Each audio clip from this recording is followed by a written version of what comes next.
Shalom, selamat pagi jemaat dimanapun berada saat ini. Salam sejahtera bagi kita semuanya. Dalam perlindungan Tuhan, dalam pemeliharaan Tuhan kita tetap ada sampai hari ini. Kita siapkan hati kita untuk dengar firman dan juga kita bernyanyi memuji kebesaran Tuhan pada pagi ini. Mari kita satukan hati berdoa. Bapa yang baik, Bapa yang kami sembah di dalam Kristus Yesus Tuhan kami, pagi ini kami datang dengan ucapan syukur. Terima kasih untuk segala sesuatu yang sudah Tuhan kerjakan dalam hidup kami. Betapa kami bangga ya Tuhan, betapa kami sangat kagum akan perbuatan-Mu yang besar dalam hidup kami Bapa. Tidak mampu kami balas, hanya dengan puji sembah hormat kami bagi Engkau Bapa. Roh Kudus, mari Engkau menjamah setiap kami dimanapun kami berada saat ini jemaat Tuhan. Tuhan yang memberkati dan memulihkan, bahkan menyembuhkan segala yang sakit. Terima kasih Bapa, kami sambut hadirat-Mu di dalam nama Yesus. Kami berdoa, kami bersyukur. Amin. Haleluya. Mulut kami penuh dengan pujian. Kami mau belajar menyenangkan hati Tuhan dengan pujian penyembahan kepada Tuhan. Tuhan, Kaulah pengharapanku, ku percaya hanya kepadamu. Yesus Allah perlindunganku, Engkau yang selalu puji. Tuhan, Kaulah pengharapanku, ku percaya hanya kepadamu. Yesus Allah perlindunganku, Engkau yang selalu puji. Mulutku penuh dengan pujian kepadamu ya Yesus Tuhan. Sepanjang hari ku beri penghormatan kepadamu ya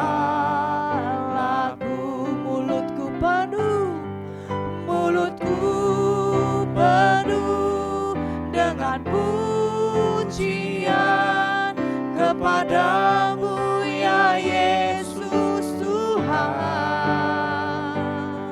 Sepanjang hari ku beri penghormatan kepadamu ya Allahku. Tuhan, Kaulah pengharapan kami. Tuhan, Kaulah pengharapanku, ku percaya hanya kepadamu. Yesus Allah perlindunganku, Engkau yang selalu ku puji.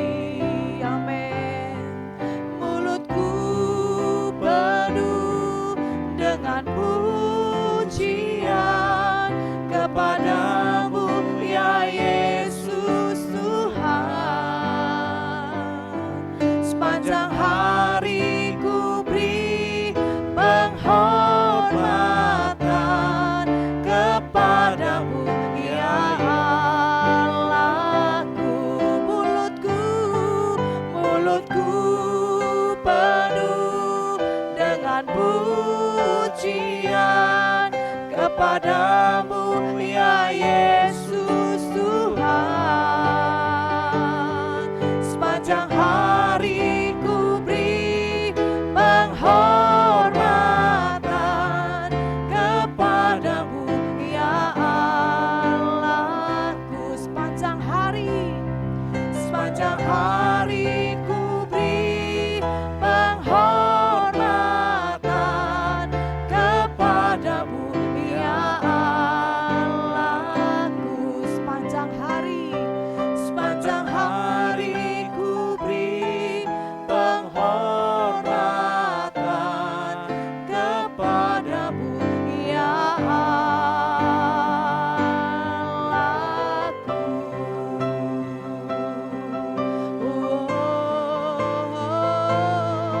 Kepadamu Tuhan pengharapan kami, Kaulah satu-satunya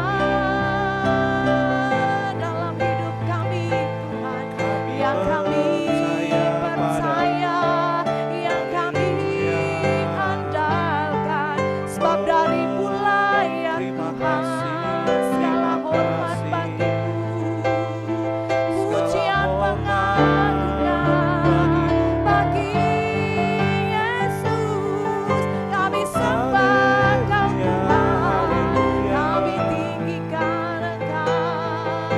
Oh, di dalam-Mu kami terima segala kuasa, di dalam-Mu ya Tuhan. Haleluya.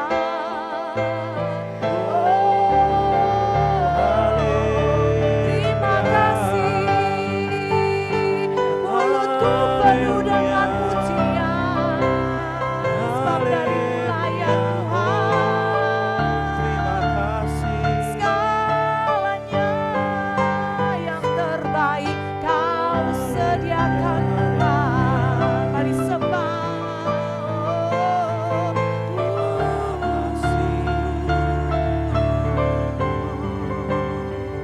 Kami bersyukur Tuhan. Terima kasih, sebab Engkaulah yang memiliki kejayaan, kebesaran, pengagungan bagimu. Terima kasih. Dengan apa kami balas Tuhan? Hanya dengan pujian, sembah, hormat bagimu. Mari engkau yang diberkati Tuhan, katakan segala pujian dan syukur hanya bagimu Yesus.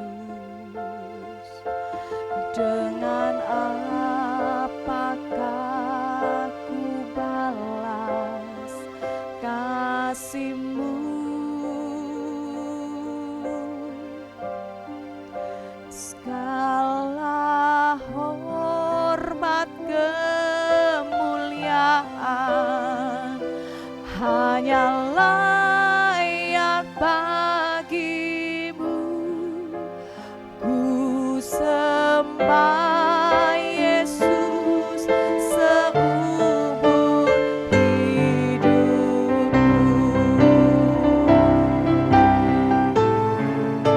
Segala pujian dan syukur hanya bagimu Yesus. Dengan apa kami balas? Apakah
Di dalam nama Yesus kami sudah memuji menyembah Tuhan. Sebentar kami dengar firman-Mu. Engkau yang berkuasa ya Tuhan atas hamba-Mu yang akan menyampaikan firman. Di dalam nama Yesus kami berdoa. Amin. Ya, shalom Bapak Ibu, saudara-saudari yang dikasihi Kristus. Kita hidup di zaman di mana kesehatan mental bukan lagi tabu, tetapi juga bukan akhir dari perjalanan iman.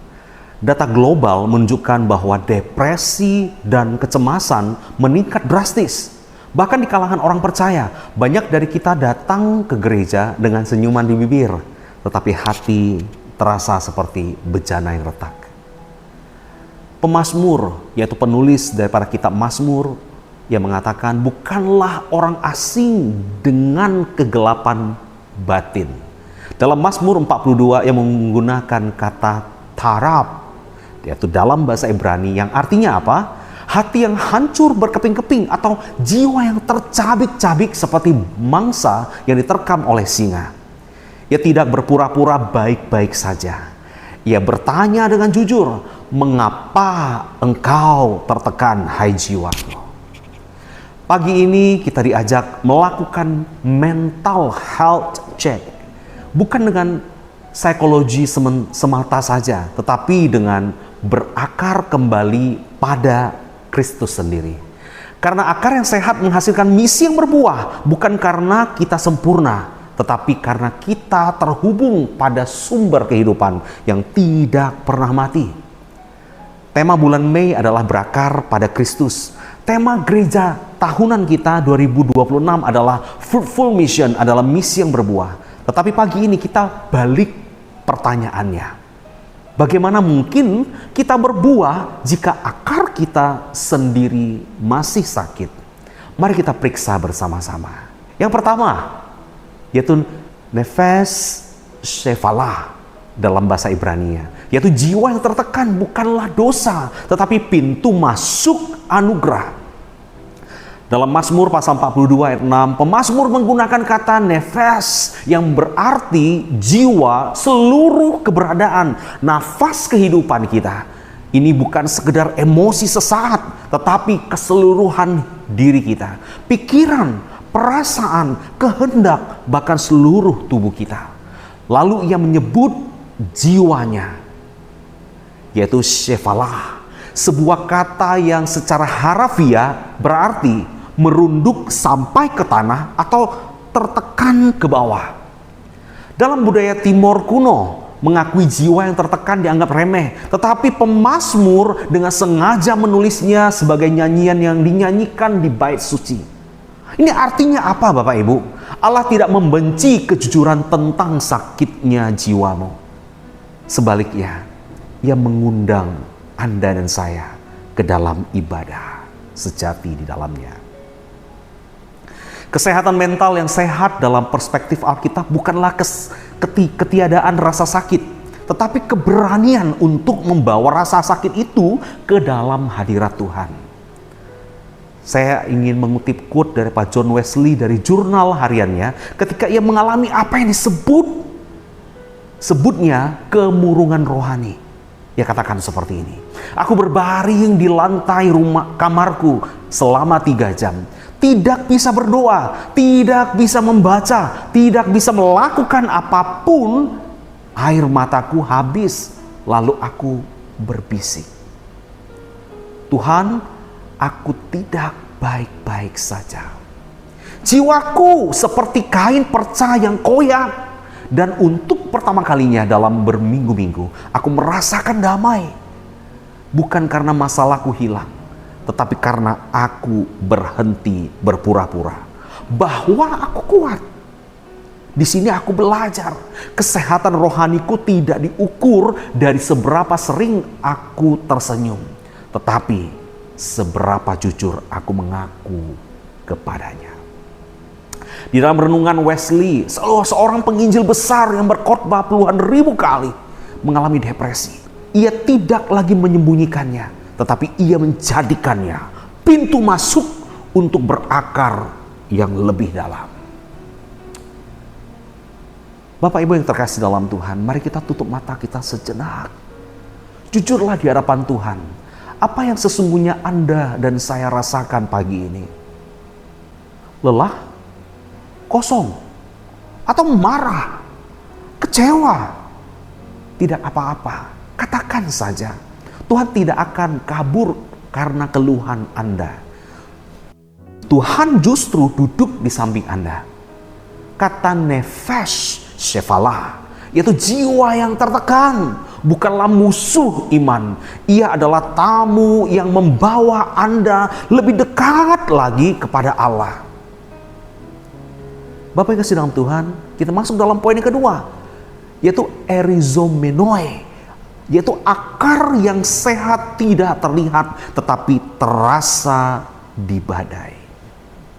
Kita kembali pada kata erizomenoi dari Kolose pasal 2 ayat 7, yaitu dia pakai tensesnya perfect passive participle. Yang berarti apa? Allah yang menanamkan akarmu dan efeknya terus berlangsung hingga kini. Ya, ini penting sekali untuk kesehatan mental kita. Anda tidak perlu lagi membangun akar dari nol setiap paginya. Anda hanya perlu tinggal di dalam tanah yang sudah disediakannya. Akar yang sehat tidak selalu terlihat gemuk dan besar. Yang musim kemarau, akar justru mengerut dan merayap lebih dalam. Tetapi ciri akar yang sehat bukanlah penampilannya, tetapi kemampuannya untuk tetap mencari air ketika semua orang mengatakan bahwa hujan tidak akan pernah turun lagi. Kesehatan mental dalam Kristus bukan berarti Anda tidak akan pernah cemas. Berakar pada Kristus berarti apa? Ketika kecemasan datang, Anda tahu kemana harus kembali. Bukan ke dalam diri Anda sendiri untuk memaksa diri tetap kuat atau terlihat kuat adanya, tetapi ke dalam tanah kasih karunia yang sudah membawa Anda selama ini di dalam Tuhan. Saya ingin berbagi quote daripada John Calvin dari Institusi Buku Ketiga, pasal tentang pencobaan. John Calvin mengatakan seperti ini. Jangan kau kira bahwa orang-orang kudus Allah bebas dari kepiluan hati mereka, lalu mengaku jiwanya melekat pada debu. Yeremia mengutuk hari kelahiriannya. Bahkan Yesus sendiri berseru di kayu salib, Allahku, mengapa engkau meninggalkan aku? Perbedaan mereka dengan dunia bukanlah ketiadaan kegelapan, tetapi keberadaan akar yang tertambat pada Allah di tengah kegelapan itu. Maka jiwaku gelisah hari ini. Jika jiwaku gelisah hari ini, jangan cabut akarmu. Sebaliknya, biarkan kegelisahan itu mengajarimu untuk merayap lebih dalam kepada Kristus. Satu-satunya tanah yang tidak pernah longsor. Dari renungan Calvin, teolog yang sering dianggap dingin dan rasional ini mengerti bahwa penderitaan batin adalah bagian dari perjalanan iman, yaitu spiritual journey kita. Ia tidak menawarkan solusi instan, tetapi ia menawarkan akar. Nah, Bapak, Ibu, saudara-saudara yang kasih dalam Tuhan, sekarang mari kita tarik nafas dalam-dalam. Bayangkan akar-akar yang Anda yang mungkin terasa kering atau sakit hari ini. Jangan dihakimi. Lihatlah dengan kasih dan bisikkan, aku tidak perlu kuat hari ini. Aku hanya perlu tinggal di dalam Kristus. Kesehatan akar Anda tidak diukur dari seberapa banyak air yang Anda lihat, tetapi dari seberapa setia Anda tetap tertambat pada sumbernya. Yang ketiga, yang terakhir, yaitu Peresionotes en Eucharistia, yaitu syukur dalam kegelapan adalah buah tersembunyi. Frasa daripada Peresionotes en Eucharistia dari Kolose pasal 2 ayat 7, yaitu berarti melimpah-limpah dalam ucapan syukur, yaitu meluap sampai tidak terbendung lagi. Tetapi bagaimana mungkin bersyukur ketika jiwamu tertekan. Inilah misteri iman yang terdalam. Eukaristia atau kata syukur tidak tergantung pada perasaan. Syukur adalah tindakan iman, sebuah keputusan untuk percaya kepada Allah masih baik meskipun dunia sedang gelap atau tidak baik-baik saja. Sama seperti seorang pemazmur yang berkata, "Aku akan bersyukur lagi kepadanya meskipun pada saat itu ia belum merasakan pertolongan." Buah dari misi yang berbuah sejati, yaitu di tema tahun 2026 kita adalah seorang pelayan Tuhan yang tetap mengucap syukur bahkan ketika pelayanan, pekerjaan, bisnis, keluarga, ekonomi keluarga, dan lain-lain sebagainya. Semuanya terasa gagal. Bahkan ketika mental sedang tidak baik-baik saja. Karena syukur di tengah badai adalah bukti bahwa akar Anda benar-benar tertambat pada Kristus, bukan pada hasil atau perasaan. Kesehatan mental yang alkitabiah adalah bukanlah berpura-pura bahagia, Bapak Ibu. Kesehatan mental yang alkitabiah adalah berani mengatakan, aku tidak baik-baik saja, tetapi Allahku baik. Dan itu sudah cukup. Quote daripada Kalbach dalam khotbah di penjara Basel, dikutip dari suratnya kepada istrinya yang tengah mengalami depresi yang sangat berat pada saat itu.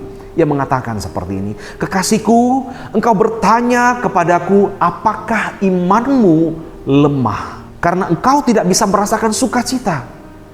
Lalu Kalbach menjawab istrinya, bukan. Imanmu justru paling kuat ketika engkau bersyukur tanpa merasakan apapun. Ketika air mata masih mengalir, tetapi mulutmu berbisik. Ini yang terpenting. Yang katakan apa? Tuhan, engkau baik. Itulah Eukaristia yang sejati di dalamnya. Itulah buah yang tidak akan pernah busuk. Bahkan di dalam jurang kegelapan sekalipun, aku tidak memintamu bahagia hari ini. Aku hanya memintamu berbisik syukur sekecil apapun. Karena di dalam Kristuslah Ia menjemputmu. Kalbach seorang teolog besar abad ke-20 yang menulis surat tentang syukur dalam depresi. Ia tidak memberikan dalil teologis yang tinggi. Ia memberikan kehadiran, kerinduan, satu pengakuan bahwa syukur adalah perjuangan, bukan perasaan. Maka Bapak Ibu yang terkasih, mari sekarang tanpa memaksakan perasaan kita, coba ungkapkan satu hal yang bisa engkau syukuri pada pagi hari ini. Bukan yang besar-besar. Mungkin Anda masih bisa bernafas. Anda masih punya satu orang yang peduli. Anda belum menyerah. Itu sudah cukup. Itulah Perisyonen Eukaristia. Melimpah syukur versi orang yang sedang terluka. Dan Allah menerimanya sebagai apa? Buah yang paling terbaik, yang wangi. Kita kembali, ada 3 poin di depan. Bagaimana mental kita cek kembali kesehatannya. Yang pertama, jiwa yang tertekan. Nefesh Shephalah bukanlah dosa, tetapi pintu masuk anugerah Tuhan. Yang kedua, akar yang sehat, erizomenoi, tidak terlihat, tetapi terasa ketika badai datang menghadang. Dan yang terakhir, yang ketiga adalah syukur dalam kegelapan, yaitu Perisyones and Eucharistia. Adalah buah tersembunyi yang paling berharga, yang paling wangi di hadapan Tuhan. Sekarang mari kita lakukan mental health check dalam diam selama 1 menit. Jangan terburu-buru, pejamkan matamu. Biarkan Roh Kudus memeriksa hati Anda. Tanyakan pada diri kita masing-masing. Ada 3 pertanyaan. Yang pertama, apa yang paling mengganggu ketenangan Anda hari ini? Jangan diabaikan, tulis dalam hatimu.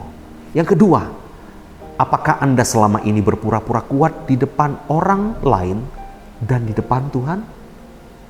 Anda boleh berhenti berpura-pura sekarang. Dan yang ketiga, apa satu kalimat syukur kecil yang bisa Anda bisikkan kepada Tuhan saat ini? Meskipun hati Anda masih sakit, tidak perlu sempurna untuk mengucap syukur. Cukup jujur kita datang di hadapan Tuhan.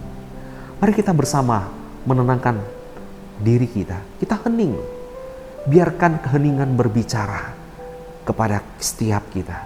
Jika air mata ingin keluar, biarkan ia meneteskannya. Ini adalah ruang kudus.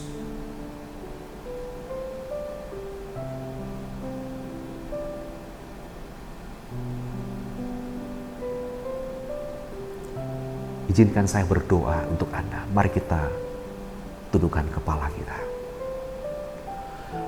Tuhan Yesus, sumber kehidupan yang tidak pernah kering. Pagi ini kami datang dengan syukur.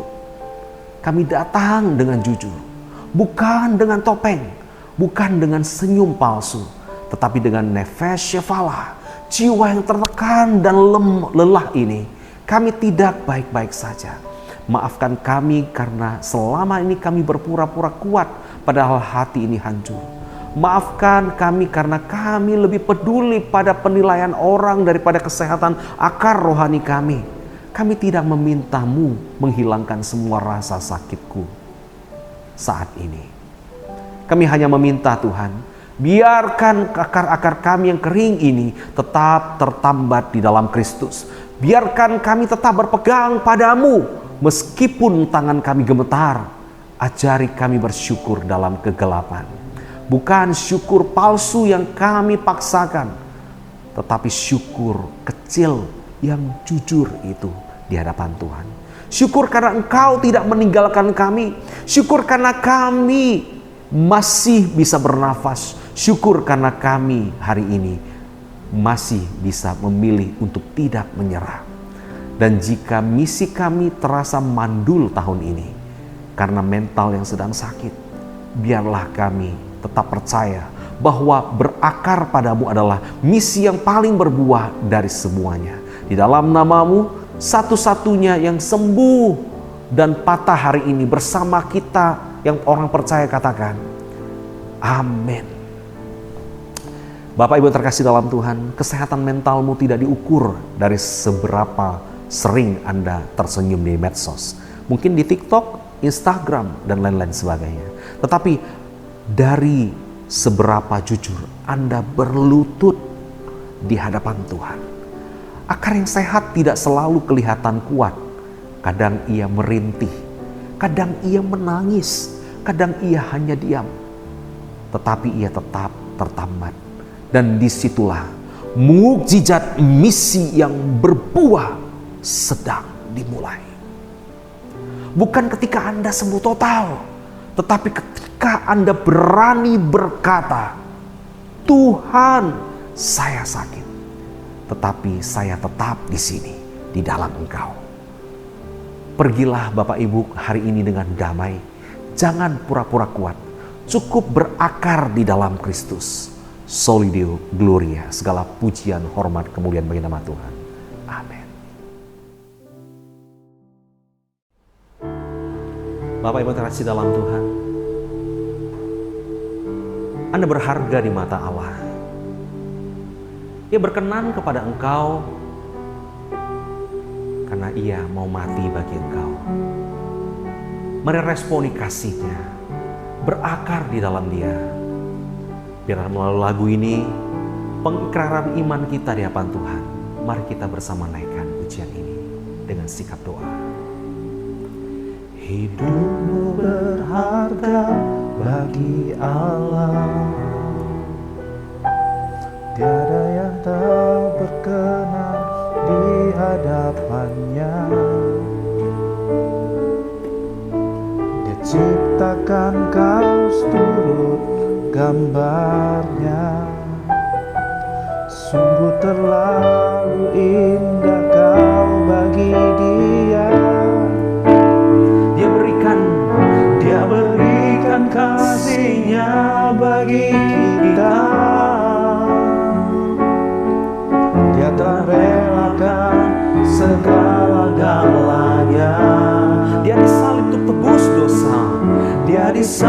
untuk tebus dosa kita. Karena hidupmu sangatlah berharga. Katakan bersama. Bulu yang terulai takkan dipatahkannya. Yes, Dia Jesus. akan jadikan indah, sungguh lebih berharga, sungguh yang telah pudar, takkan dipadamkannya. Dia akan jadikan terang untuk kemuliaannya. Bulu yang terkulai takkan dipatahkannya. Dia akan jadikan indah, Dia akan menjadikan kau sungguh lebih berharga dari semua hal. Sumbu yang telah pudar takkan dipadamkannya. Dia akan jadikan terang untuk kemuliaannya. Katakan sekali lagi, dia akan jadikan terang untuk kemuliaan. Dia akan jadikan terang untuk kemuliaannya. Dengan iman kita katakan, hidupmu berharga bagi Allah. Hidupmu berharga bagi Allah. Terima kasih Tuhan, melalui renungan pada pagi hari ini bersyukur kami boleh bersama-sama merenungkan firman-Mu, dan biarlah Engkau sendiri berbicara kepada kami, pimpin, tuntun, bimbing kami, kuatkan kami senantiasa dalam segala musim hidup kami. Engkau Allah yang tidak pernah meninggalkan kami. Kami kembali serahkan semuanya kepada Tuhan.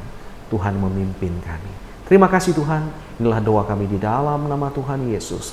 Kami berdoa dan mengucapkan syukur dan memulai segala aktivitas kami pada hari ini di dalam nama-Mu. Mari kita bersama mengangkat Tuhan, mengangkat tangan kita dan terima berkat pada Tuhan. Kasih karunia daripada Tuhan kita Yesus Kristus, pengasihan daripada Allah Bapa, persekutuan dengan Roh-Nya yang kudus itulah menyertai kita dimanapun kita berada, dari hari ini, besok, dan sampai kedatangan Tuhan Yesus yang kedua kalinya. 但愿我们主耶稣基督的恩惠、天父上帝的慈爱、圣灵的感动与交通，常与我们每个人同在，从今天直到主耶稣基督再来。Amin. Shalom, Tuhan Yesus memberkati Anda.